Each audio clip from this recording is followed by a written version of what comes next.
o Agostinho da Silva foi um sonho. E os sonhos não morrem. Os sonhos apenas estão refletindo de geração em geração. É um homem da alegria e da esperança. Nunca havia nada definitivo e, sobretudo, tragicamente definitivo.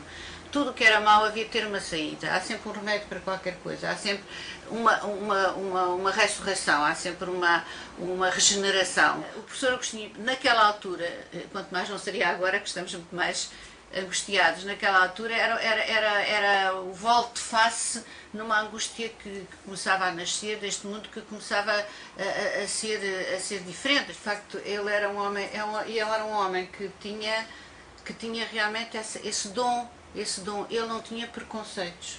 Sendo um homem com ideias muito marcadas, que divulgava, mas eram ideias normalmente de síntese de coisas que ele ia recolhendo. Até à altura da fama, era um pobre homem. E, portanto, é um sujeito que dá muito jeito e fez o departamento da Bahia sobre as diversas antropologias, quer dizer, é uma opção, o tal capatazia, no melhor sentido da palavra. Portanto, era um homem que trabalhava, que defendia bem as suas ideias, que entusiasmava os outros e que levava as coisas avante, não sendo ele um homofaber. Mas, quer dizer, era um homem bom, um homem simples, desleixado no vestir, queria lá saber da comida ou da bebida ou não sei de quê, ou dos papéis ou dos prazos, não sei quê, mas era um homem bom, que tinha ideias geniais para quem era capaz de o entender, levava as coisas, fez coisas extraordinárias em Brasília, fez coisas, mas quer dizer, são extraordinárias a posteriori. A priori gostava de lá estar para ver. Eu penso que o Agostinho da Silva é um daqueles seres que surge adiantado no tempo para acrescentar aqueles com quem vai conviver, lhes trazer o futuro que ele antevê e que prediz, e que se coloca do lado dos que na vida estão para dar aos outros e não para receber dos outros. Foi de uma ousadia e de uma simplicidade e de uma comunicabilidade e de uma persistência notável. Ele tornou-se talvez a maior figura da segunda metade do século XX português, como Fernando Pessoa foi da primeira metade do século XX. Veio o 25 de Abril, veio ainda a independência e veio a libertação. Então o Agostinho da Silva começa a fazer uma intervenção direta e muito atuante. E começa a conquistar pessoas, sobretudo jovens, que vinha com uma linguagem completamente inovadora, desmontando até os mecanismos existentes, mecanismos repressivos, mecanismos convencionais e mecanismos já ultrapassados, quer da parte dos conservadores, quer da parte de muitos revolucionários que não estavam a acompanhar ou a prever bem o futuro. Era uma figura realmente muito fora de tudo, uma figura realmente muito excepcional. Quando as pessoas começarem a reparar e a reler o pensamento dele e a descobri-lo, etc., e se esquecerem até do tempo em que ela era viva, o Agostinho da Silva vivo, e o descobrirem ou redescobrirem só em pensamento, não em corpo, penso que a partir daí vai se intensificar e ele vai tornar-se uma referência para o futuro. Ora, é preciso, é urgente que estas pessoas como o Agostinho da Silva e várias outras existem, venham ao público dizer, dar este tipo de perspectivas, de utopias. Ele se definia dizendo: eu não sou um ortodoxo nem um heterodoxo, sou um paradoxo. Quando eu regresso do Brasil, conheço ao vivo o professor Agostinho da Silva. Claro que o Brasil foi logo o assunto da nossa conversa. Essa maneira do Agostinho da Silva falar com as pessoas, não havendo barreiras sociais, barreiras etárias, barreiras culturais, enfim, essa imensa esse espírito de comunhão que ele tem, eu digo que ele tem, para mim ele continua vivo, foi qualquer coisa que me impressionou profundamente. Eu vi logo que estava perante uma pessoa com quem eu podia dialogar. Aquilo que mais aprecio é a sua disponibilidade para corresponder a muitas solicitações de diferentes naturezas que eram feitas e uma capacidade imensa para fazer pontes entre diferentes áreas de saber, pontes entre pessoas, pontes entre continentes, pontes entre tempos também. Ele era um homem com um grande sentido do instante, do presente, e ao mesmo tempo com uma capacidade de se relacionar com a memória e com o futuro, de algum modo reinventar a própria memória. Era este lado dele um pouco nómada, de alguém que se move entre muitos mundos e que dessa maneira os criava e recriava, que de facto era muito interpeladora para quem tinha o privilégio de poder contactar com ele. As suas intervenções eram muitas vezes, não era bem autocrítica, mas eram autoirónicas, havia toda uma série de referências e as pessoas levavam aquilo a sério. A sua evolução ao chegar hoje e os seus discursos político-culturais, não é? Eram cada vez mais envolvidos numa nuvem de várias coisas, não é? E essa nuvem habitualmente era uma coisa de farrapos que ele construía à volta de uma ideia X, não era sequer só para camuflar. O seu objetivo nestes últimos anos de vida era realmente não só manipular, ele sabia como dominar os outros, contando histórias à volta ou sugerindo caminhos para depois abrir outros. Portanto, numa contradição constante que no fim de contas foi um jogo, não é? Ele, nos anos de vida, divertiu-se bastante a jogar com aquele mito que foi construído à sua volta. Era o mito do sábio, do filósofo que tinha descoberto o mundo, não é? E ele achou piada à descoberta que os outros tinham feito dele e, portanto, julgou até ao fim com essa imagem como ninguém. Tudo aquilo que me parece mais interessante é o exemplo de vida, essa capacidade extraordinária de se multiplicar fazendo coisas e de colocar os outros a fazê-las. Os amigos, as cartas que enviava, a sua preocupação era que as pessoas, para além de teorizarem, estudarem, lerem, obviamente tudo isso é importante, mas sobretudo que façam alguma coisa, partirem para a ação. Foi sempre nesse sentido que me estimulou. Foi sempre no sentido de dizer, olha, se puder, apoie Timor com os livros, ou apoie um estudante de Timor, ou envie livros para a Biblioteca da Olivença, ou para as bibliotecas que há por aí, em bairros degradados, etc. Portanto, esse era o Agostinho da Silva.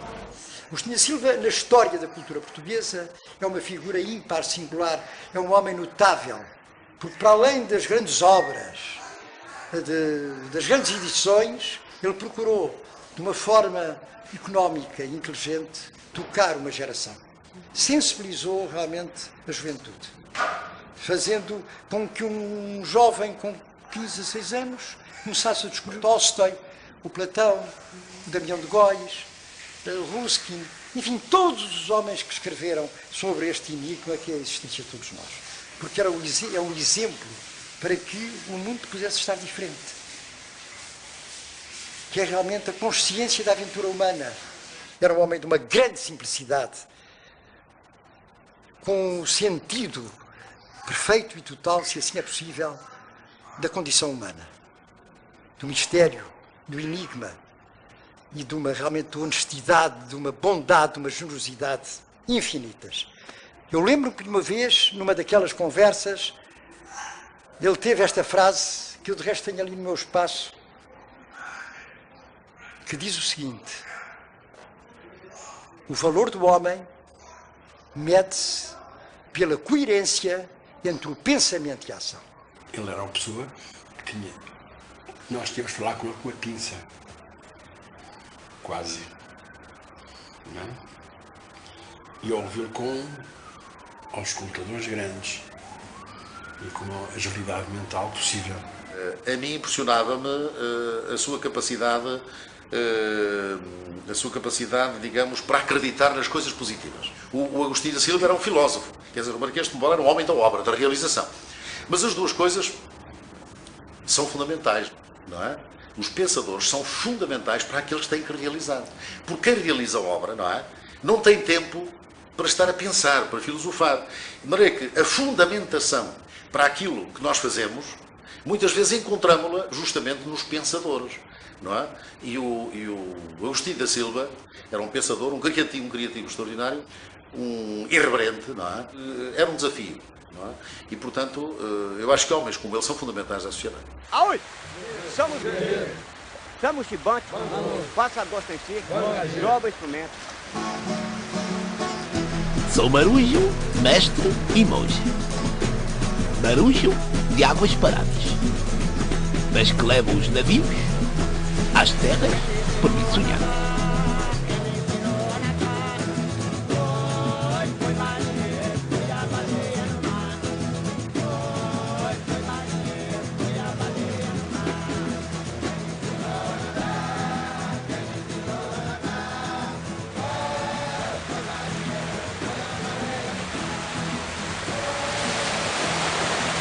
Agostinho da Silva dizia que um povo ou um indivíduo sem utopia não sobrevive.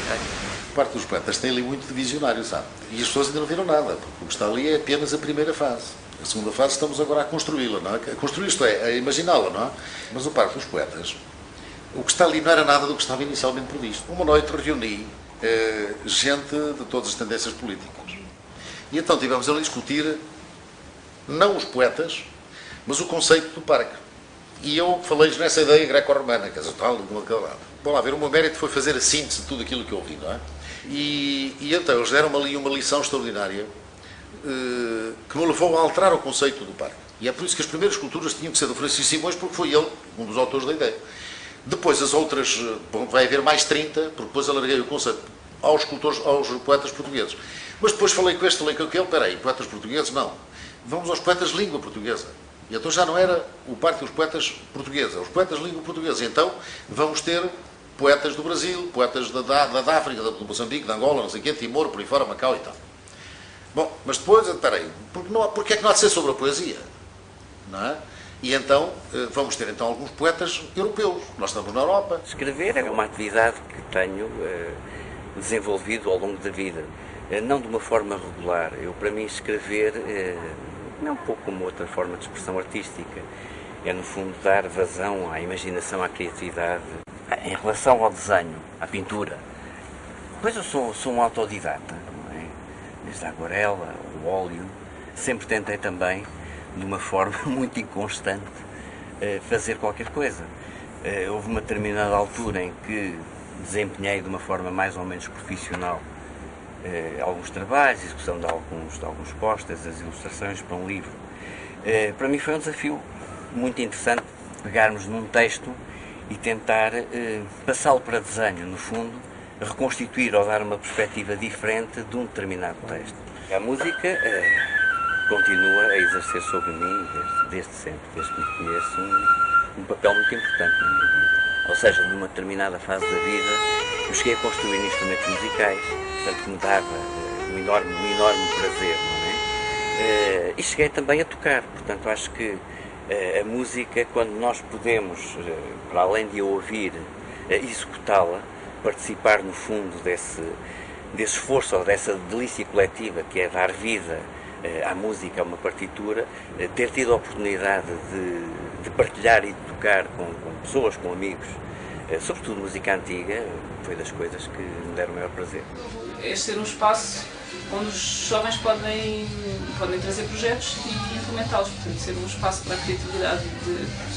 Nós temos muitos temas, não temos um tema que nos dedicamos, precisamente porque os jovens também têm interesses muito diversos. Portanto, não nos focamos num só tema, mas no tema geral do desenvolvimento desses jovens que vêm cá e têm um espaço e algum apoio para desenvolver os seus projetos. E então desenvolvem estas atividades a nível nacional, desde os workshops, coisas com mais impacto na comunidade local, e houve uma área também, que é a área das atividades mais internacionais, que foi ganhando também alguma alguma pujança com o tempo e com o interesse das pessoas, e no âmbito desta área organizamos diversos intercâmbios de jovens, onde o objetivo é contribuir para a construção de uma cidadania europeia também, uma consciência global e abrir os horizontes às pessoas, dar novas experiências, no fundo, sempre também numa troca entre as culturas.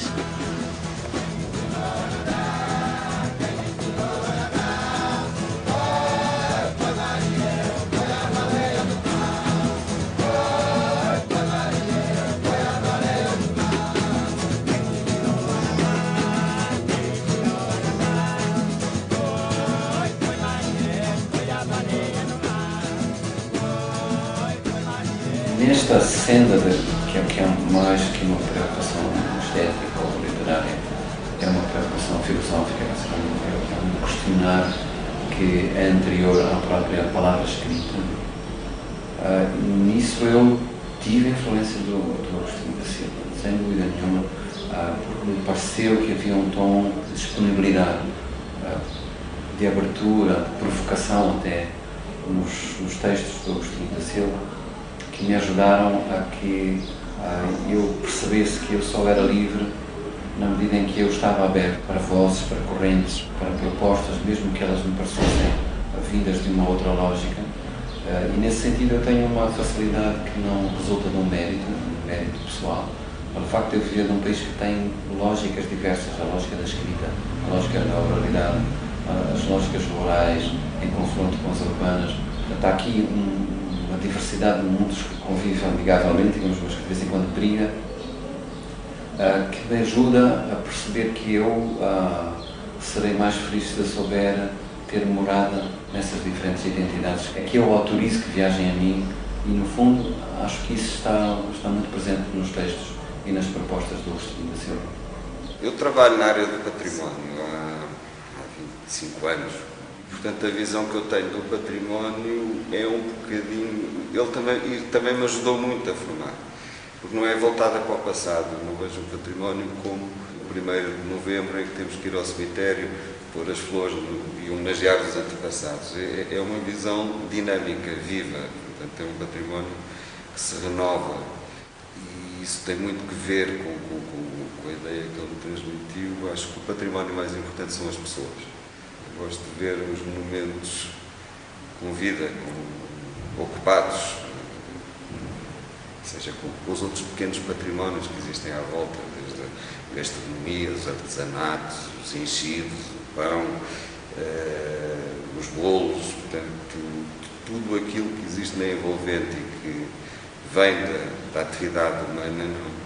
As pedras não, por si, são muito bonitas, são um objeto contemplação, etc., mas para se investir tem que ser, em primeiro lugar, no local, em quem lá está. Essa apropriação tem que ser feita, primeiro, antes de intervir.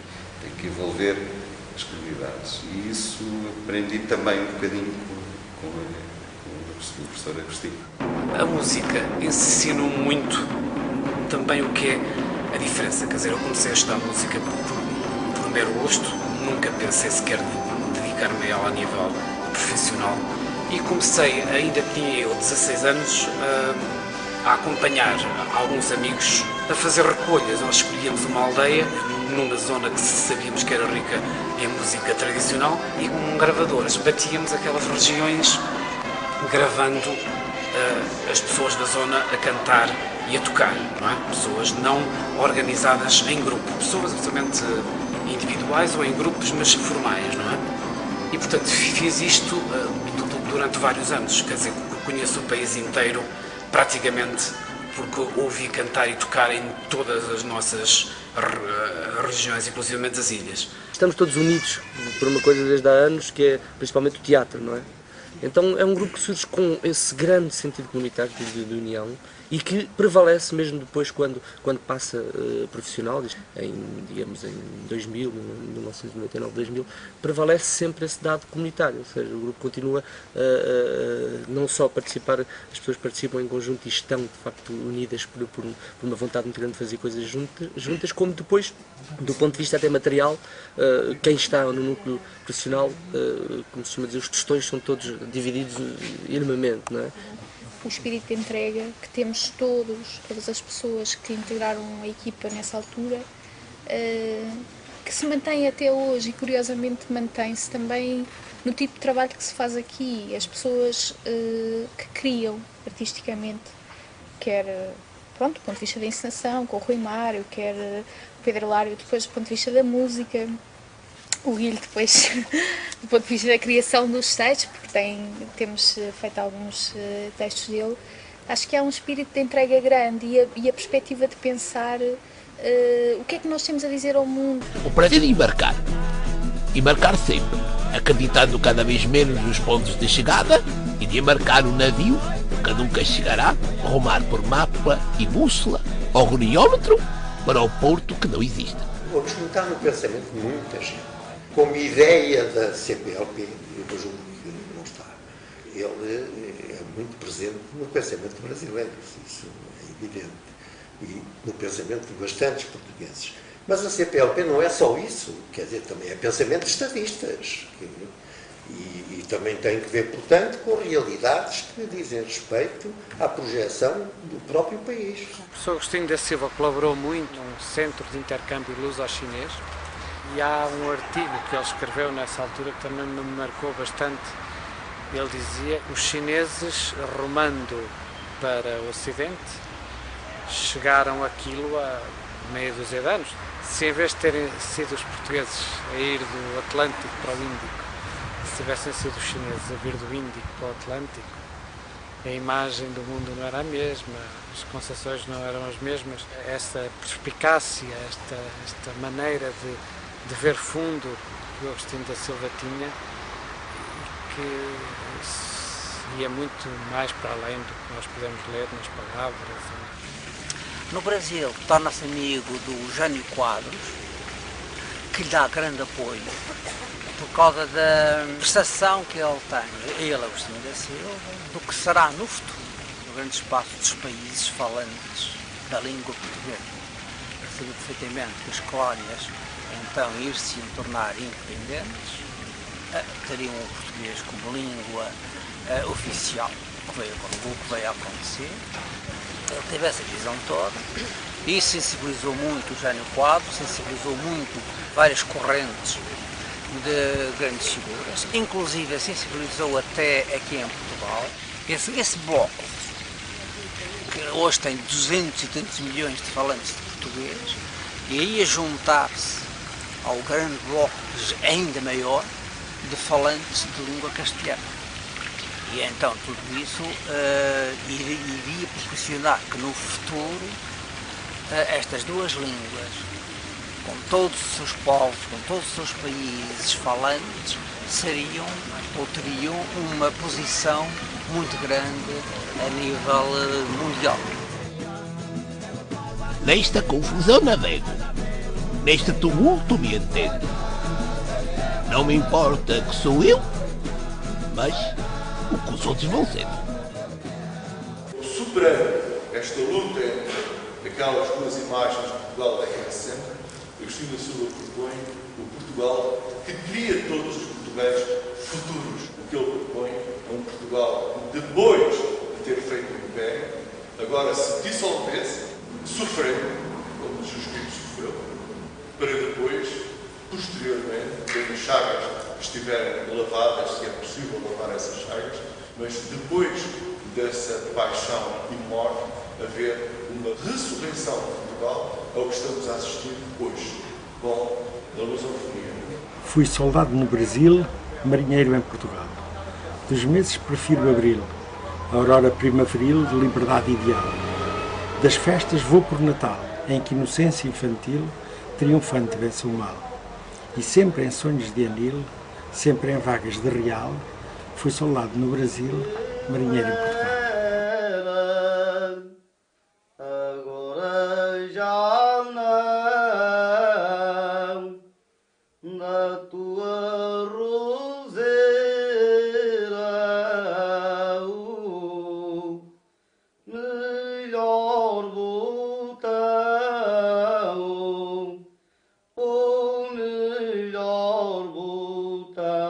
mas nem terra ou mar me prendem. E para voar mais longe, do mosteiro que não houve, e não haja, me fiz monge. Nós às vezes não temos tempo para olhar para os outros. Eu acho que é uma coisa que devíamos todos lutar, para ter tempo para nós, evidente, e para os outros. Que eu acredito, mais do que aquilo hoje que se quer fazer, que se faz passar, as pessoas são mais generosas do que aquilo que nós... generosas no sentido...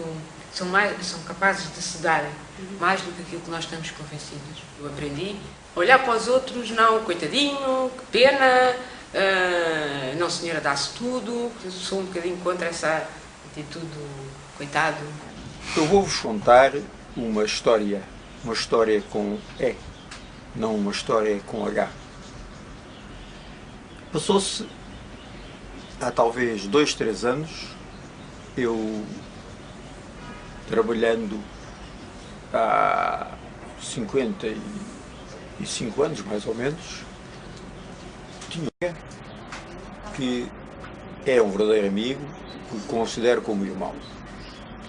Todos os dias me levantava 5:45 da manhã e estava a trabalhar até às 8 da noite. Ele também. E um dia surpreendeu-me dizendo-me assim: Kim, uma coisa que eu nunca lhe disse, mas vou-lhe dizer agora. Você é estúpido, estúpido, estúpido. Eu dei uma gargalhada, porque há liberdade para isso. E perguntei, mas está bem, mas diz lá porquê. Então você vem para aqui às 6 e tal da manhã, todos os dias, como eu. Almoça num quarto de hora, eu tenho 1 hora, disse ele. Está a trabalhar até às 8 da noite, como eu. Está bem, mas diz lá.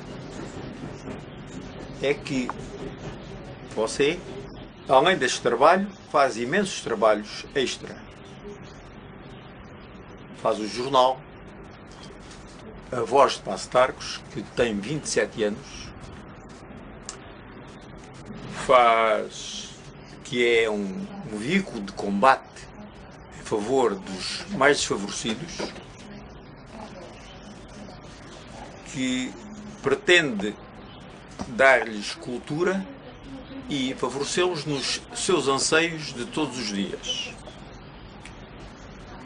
Depois faz exposições de artes plásticas, já fez talvez umas 30 ou mais. Faz exposições de arte africana, de arqueologia, artesanato, banda desenhada internacional, espetáculos, tem organizado vários, trazendo a Passo de Arcos, que é a sua terra adotiva, bandas de música da melhor qualidade do nosso país. Isto você faz, e faz bem, dizia ele. Mas o que eu lhe censuro e não percebo é que você faz isso tudo de borla. Porquê de borla, pá? É estúpido, ou não é? Não, rapaz, não é estúpido. Se pensarmos bem, verificamos que nós nos devemos dar aos outros, hoje, todos os dias, um pouco. E isso faz-se através destas atividades todas que mencionaste. E parece que tens uma grande cabeça, porque não te esqueceu quase nenhuma, a não ser talvez os monumentos que ajudei a fazer na nossa terra, de homenagem ao José de Castro, de homenagem à guarda-linha que deu a vida para salvar outra pessoa. Os jogos florais que se organizam para dar possibilidade às pessoas desabrocharem, os livros que tenho escrito, mas isso não tem importância. O que tem importância é aquilo que te disse há pouco, dar-se a favor dos outros. Isto é o pensamento do Agostinho da Silva. É para mim um misto de prazer, mas simultaneamente de tristeza, pensar de facto em Agostinho da Silva hoje. Tristeza porque, e começando por aí, porque tanto há a fazer tanto há que continuar, e, no entanto, tanta apatia nos convida diariamente a que não vejamos as coisas importantes, que eram, no fundo, grande parte dos desafios de Agostinho. De Agostinho guardo 3, 4 indicadores muito importantes que me ajudaram muito no meu próprio processo de crescimento e desenvolvimento humano. Um deles, convidar-me a ver o mundo num espaço geográfico completamente diferente. Num espaço onde não há homens, mas onde há humanidade. Num espaço, de facto, vazio de fronteiras geográficas, físicas, como se o convite fosse um apelo diferente à fraternidade, ao encontro com o homem, com o outro homem. Isso fez com que grande parte do meu próprio processo de vida passasse a ser ponderado de uma forma completamente diferente. Desde logo, eu aceitar um desafio grande de ser protagonista do meu próprio processo de pensamento, do meu próprio processo de convicção, do próprio processo de mudança. Isso é algo que, de facto, recordo com muita energia, com muita força e com um impacto enorme em Agostinho, porque o convite era, de facto, um convite a um altruísmo de uma generosidade enorme, não na perspectiva do encontro construído em que eu dou e em que eu recebo, mas muito mais na perspectiva em que eu me dou totalmente ao outro, sendo que é nesta dádiva, é neste encontro que eu me realizo, que eu me encontro e que eu me transcendo também enquanto homem, enquanto pessoa. Ora, isto fez com que, desde muito cedo, eu tenha procurado também uma cosmovisão para compreender o mundo humano onde trabalhava, para me compreender a mim própria. E não foi por acaso que fui optando por me ir aproximando, no fundo, das fragilidades sociais e humanas que estão na penumbra aí das nossas cidades, que estão camufladas e que diariamente são negadas. Mas foi aí, de facto, que eu me fui encontrando com várias outras pessoas, com tantas histórias de vida, com pessoas que afinal pensavam e acreditavam de uma forma tão semelhante como a minha, mas que não tinham possibilidades de desenvolver os seus sonhos, as suas realidades. Em crioulo, juntamon, o conceito de darmos as mãos, o conceito de em parceria construirmos em comunidade, em coletivo, foi para mim uma aprendizagem das maiores que eu tive há uns anos atrás, exatamente, no bairro do Alto da Cova da Moura, nesse bairro periférico aqui da cidade de Lisboa, camuflado, mas que tantos exemplos incríveis, tantos exemplos fortíssimos de solidariedade, de cooperação, de fraternidade, de encontro entre pessoas, me mostraram que, afinal de contas, é possível transformarmos a nossa realidade, é possível sonharmos um outro homem, é possível sonharmos também e construirmos um novo, porque não um novo país, e uma continuidade, no fundo, de famílias humanas. E isto, de facto, foi algo que mexeu muito comigo e que me tem inspirado nos meus próprios processos de intervenção, de trabalho, seja enquanto docente, enquanto psicólogo, enquanto pai, enquanto homem, enquanto pessoa, sobretudo. E isso devo, de facto, a um pequeno clique de inspiração e a um pequeno exemplo tão grande, afinal, que foi o convite e o próprio processo de vida de Agostinho, e que nos pede que não paremos, mas que continuemos, no fundo, nesta dinâmica de construção ativa e de intervenção constante, numa relação claramente sempre de mão dada com o pensamento do outro, com a fé do outro, com a crença do outro, com o melhor que o outro tem.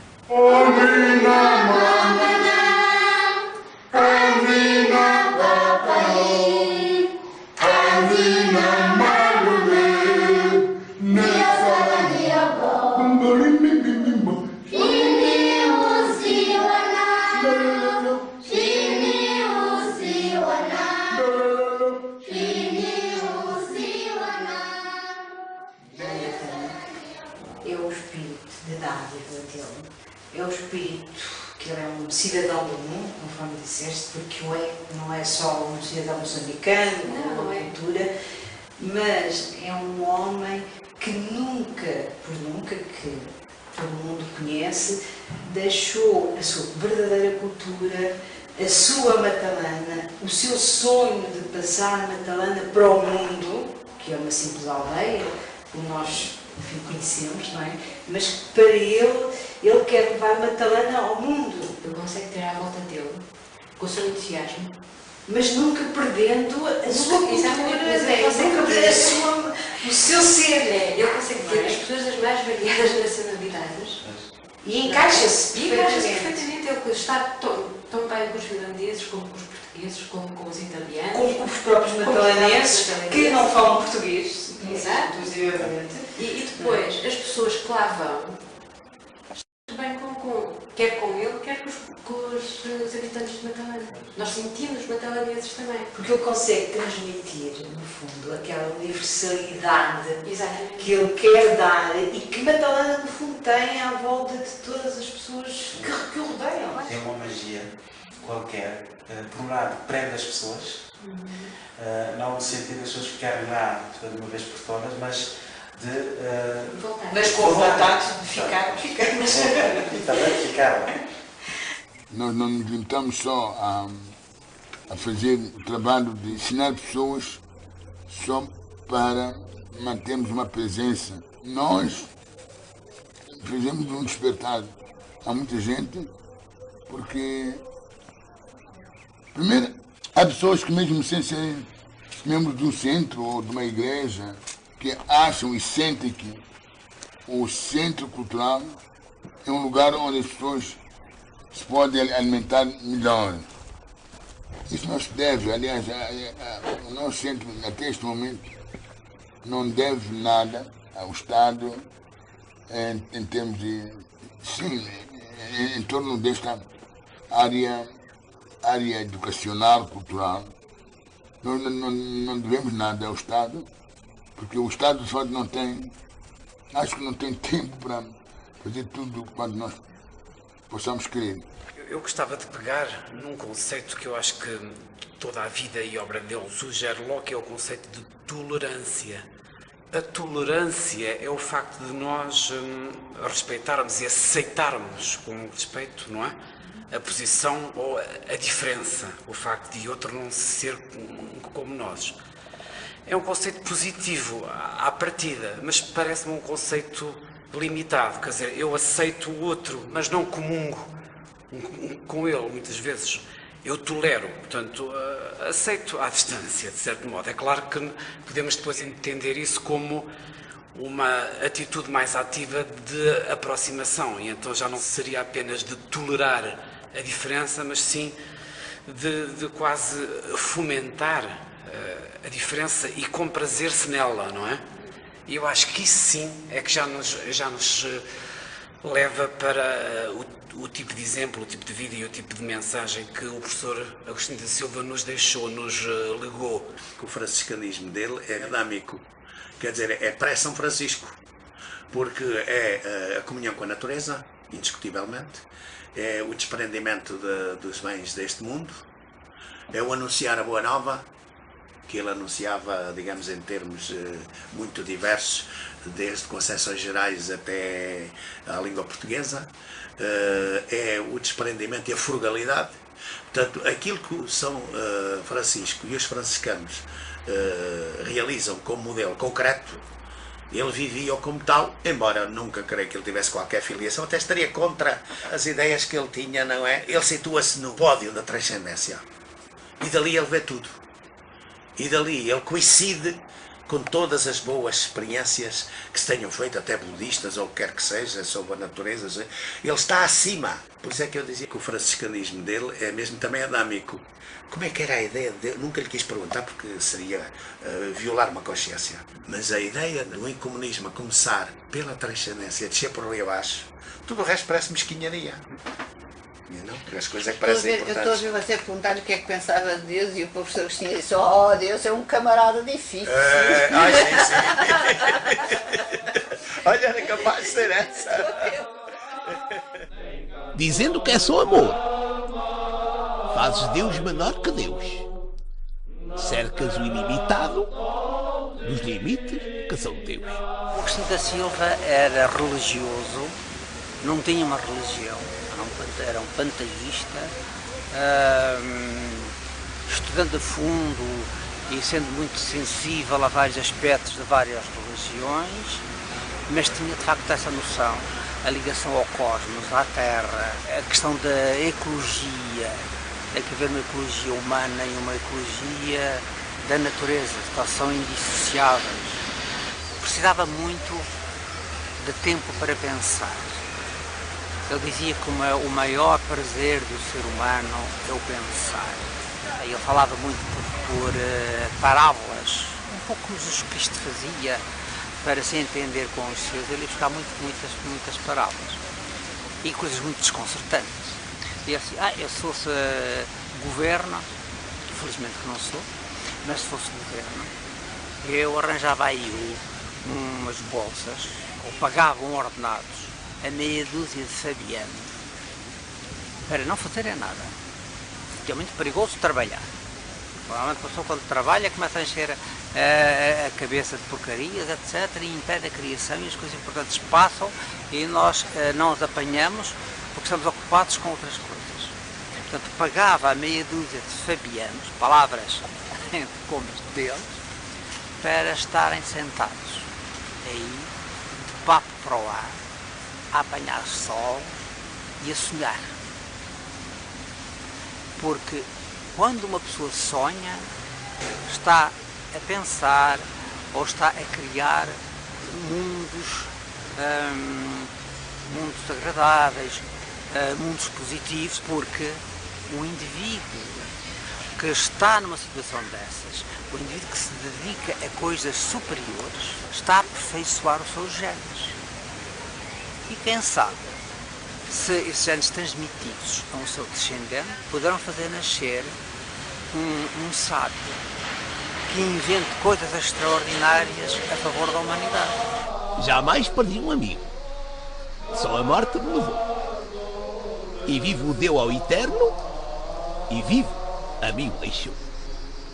O sítio onde nós falávamos muito com o Agostinho era ali assim no tanque, que era um antigo tanque das raparigas lavarem roupa, que é o nosso espaço privilegiado, e ele ali sentado e falava muito com as pessoas todas e tal e tal. E depois nós temos há 25 anos que fazemos um trabalho de reinserção social pela arte nos centros educativos do Ministério da Justiça, de reinserção social. Exatamente, ensinando os jovens, e é possível ensinar, e eles sabem, e são talentosos, e é possível, e é absolutamente necessário, é urgente, fazer descobrir a esses jovens as capacidades que eles têm e abrir-los para o mundo, e integrá-los no mundo, é urgente. Também sou mestre de escola, em que toda a gente cabe. Se depois de estudar tudo, sentir bem, quem nada sabe.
Ser mestre não é de modo algum um emprego, e a sua atividade não se pode aferir pelos métodos correntes. Ganhar a vida é no professor um acréscimo e não um alvo. As referências de Agostinho da Silva são, a meu ver, sempre referências pertencentes à cultura portuguesa, e são Camões, Padre António Vieira e Fernando Pessoa. Ora, o que é que nós encontramos ao longo deste filão de pensamento acerca do que é Portugal? Desde Camões até Agostinho da Silva, passando por Vieira e por Pessoa. A ideia cada vez mais depurada de que Portugal verdadeiramente só tem sentido porque a vocação última de Portugal é colocar-se ao serviço do universo. O sentido de Portugal é a realização do bem de todo mundo. Isso que pode estar mais ou menos indiretamente presente em Camões e em António Vieira, filtrado por uma certa previsão do mundo, ligada a uma certa religião, uma certa instituição, etc., acaba por ser Fernando Pessoa e Agostinho da Silva emancipado disso tudo, para se dizer muito claramente, por exemplo, como acontece em Agostinho da Silva, que Portugal só será plenamente, só se realizará plenamente quando já não for, quando já não existir, quando de algum modo se estiver fundido na totalidade do planeta, na totalidade dos povos e das culturas, quando o nosso fim verdadeiro não for outro senão de nos preocuparmos em realizar os fins de todos os homens, os fins de toda a humanidade. O mestre é o homem que não manda, aconselha e canaliza, apazigua e abranda. Não interessa vencer, nem ficar em boa posição. Torná-lo alguém melhor, eis todo o seu programa. Para si mesmo, a dávida contínua, a humildade e o amor do próximo. Nós achamos, e vocês gostam de ter a nossa opinião, que nossas crianças conseguem pensar e conseguem dizer aquilo que lhes vem na alma, não é? Além de criar e de nós estimularmos todas as situações para eles crescerem. Uma das coisas que podem fazer é pensar. Exatamente. Pensar e nós agir e fazer aqui no dia a dia que eles pensem, saberem organizar o pensamento, saberem transpor e criar laços. Cada um escolhe a sua área, onde quer trabalhar, ou a matemática, ou a escrita, ou os jogos. Eles são livres de escolher. Eles estabelecem e sabem quando metem o pé na argola. Sim. Sabem exatamente. Isso é que nós temos que também tirar partido. Porque as regras foram feitas por eles. Foram feitas a partir deles, não é? Com eles. E, portanto, porque foi significativo para eles. Como tudo, como eu dizia há bocado, quer a matemática, quer seja que atividade for, desde que seja significativa para a pessoa, é muito mais fácil de cumprir e de perceber quando é que está mal ou quando é que está bem, do que as coisas quando são impostas de uma forma exterior e que não faz sentido. Eu acho que qualquer trabalho só tem êxito se houver um espírito de equipa, porque se não houver espírito de equipa, isso depois dentro da sala, repara uma coisa, dentro da sala, cada um... Que os pais notam isso mesmo, isso é a minha opinião, que acham muito, pronto, acham importante que nós parecemos só uma e embaixo uma. Porque assim, e chegam à escola e não veem isso. O educador dentro da sua sala é soberano, evidentemente, mas nós temos uma linha de trabalho, um fio condutor, e todas nós trabalhamos para o mesmo fim. É a criança que temos de considerar o bom selvagem, estragando-a, deformando-a, inutilizando-a, o menos que nos seja possível, defendendo o seu tesouro de sonho, jogo e criação, a sua espontaneidade, a sua malícia sem maldade, o seu entendimento sem análise e o seu amar do mundo sem a preocupação de síntese. O Agostinho da Silva dizia que o que há a fazer é muito simples. Uma pessoa, quando nasce, tem um ensino escolar que deve ser todo obrigatório, desde a escola pré-primária até a universidade. Diz que meti muita confusão a história das propinas, das guerras, disso, não entendi. Isto devia ser tudo gratuito, tudo obrigatório e tudo acompanhado. Dar aulas é dar explicações atrevidas, embora indo ao encontro da capacidade e desenvolvendo a capacidade de compreensão das pessoas, mas atrevidas no sentido de estimular participação, apresentar ideias que não sejam ideias feitas que as pessoas assimilam facilmente, sou inimigo da facilidade, e por outro lado, levar a participação das pessoas a tal ponto que deem também as aulas. Ser mestre não é de modo algum um emprego, e a sua atividade não se pode aferir pelos métodos correntes. Ganhar a vida é no professor um acréscimo e não um alvo. Eu tive o grande prazer de conviver e de conhecer pessoalmente o professor Agostinho da Silva. Aliás, quando professor de cultura portuguesa, ele vinha sempre, pelo menos uma vez no ano, dar uma aula aos meus alunos. E um dia é uma história que acho significativa. Um dia eu tinha dinheiro, a faculdade tinha dinheiro e podia-lhe pagar, e então eu propus-lhe, professor, podemos-lhe pagar.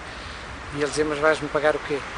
Eu não gastei tempo a escrever à máquina, eu não gastei papel, portanto vais-me pagar o quê? As ideias? Eu não sei se são minhas, porque as ideias de facto andam por aí e há receptores que têm a felicidade de a receber.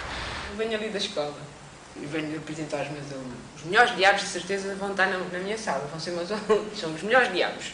Depois vão ter que provar que não são. Normalmente eles provam que são os melhores diabos ou as melhores crianças ou as melhores. O que importa, no juízo final do mestre, não é a ideia que fazem dele o homem do tempo. O que verdadeiramente há de pesar na balança é a pedra que lançou para os alicerces do futuro.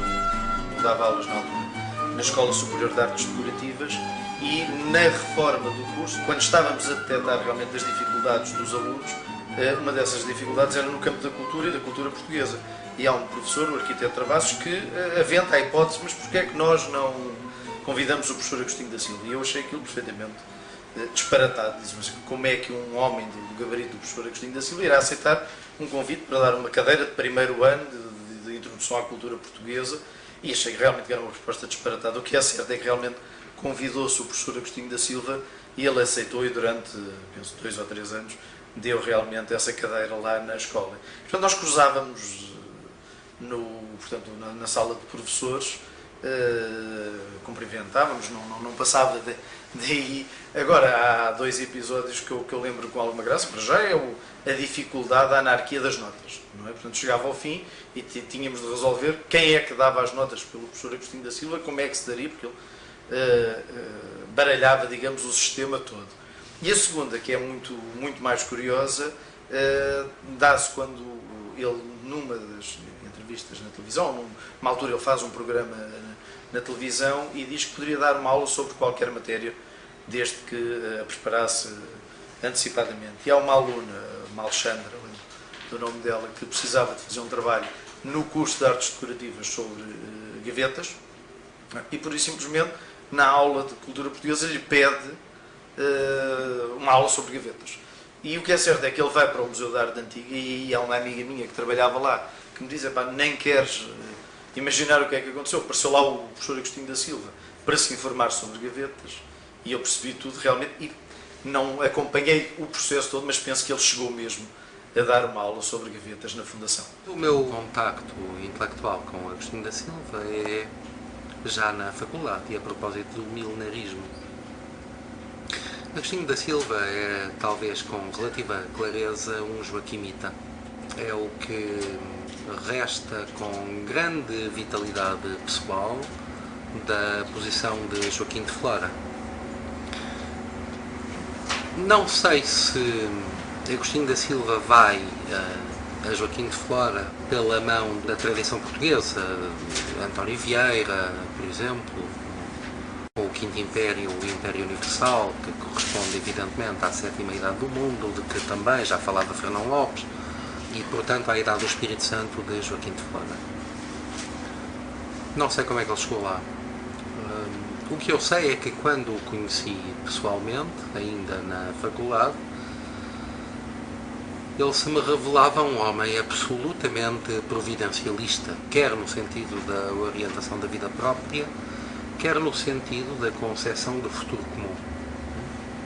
E isso mantinha o horizonte joaquimita perfeitamente vivo.